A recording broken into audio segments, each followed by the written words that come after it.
Hello guys, আসসালামু আলাইকুম। আশা করি তোমরা ভালো আছো। আমি আল্লাহর রহমতে ভালো আছি। আজকে আমি দুপুরে রান্না করলাম টক বাইগন আলু দিয়ে একটি মজাদার রেসিপি। তো ভাবলাম রেসিপিটা তোমার সাথে শেয়ার করি। তো আমার সাথেই থেকো আর ভিডিওটা পুরোটা দেখার জন্য অনুরোধ রইল। এই যে আমি কড়াতে দিয়ে দিয়েছি পেঁয়াজ, কাঁচামরিচ ও তেল। তো পেঁয়াজটাকে আমি ভালো করে ভেজে নেব।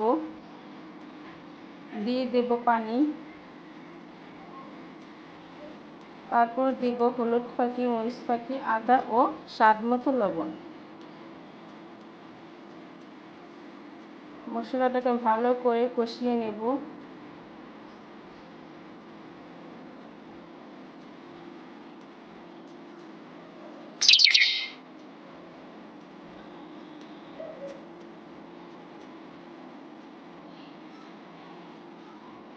এই যে মশলা কষানো হয়ে গেছে, এখন দিয়ে দেব আলু। এখানে আমি 2টা আলু নিয়েছি।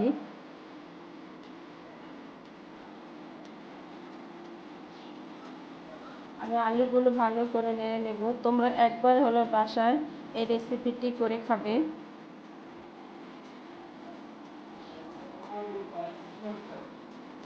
আমার আলুটা কষানো হয়ে গেছে, দেব সামান্য পানি। এটা আমি মাখা মাখা ঝোল করব। এই যে আমার ঝোলের পানিটা বলক চলে এসেছে।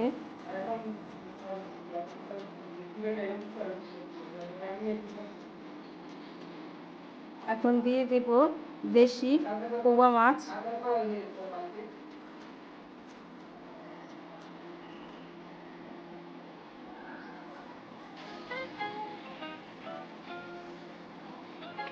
এখন দিয়ে দেব টমেটো।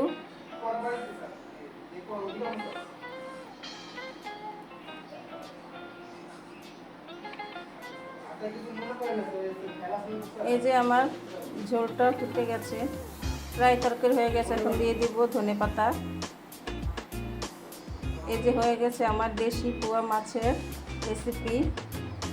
রেসিপিটা ভালো লাগলে লাইক, কমেন্ট, শেয়ার ও সাবস্ক্রাইব করে দিও। তোমরা সবাই ভালো থেকো, আমার পাশে থেকো। আল্লাহ।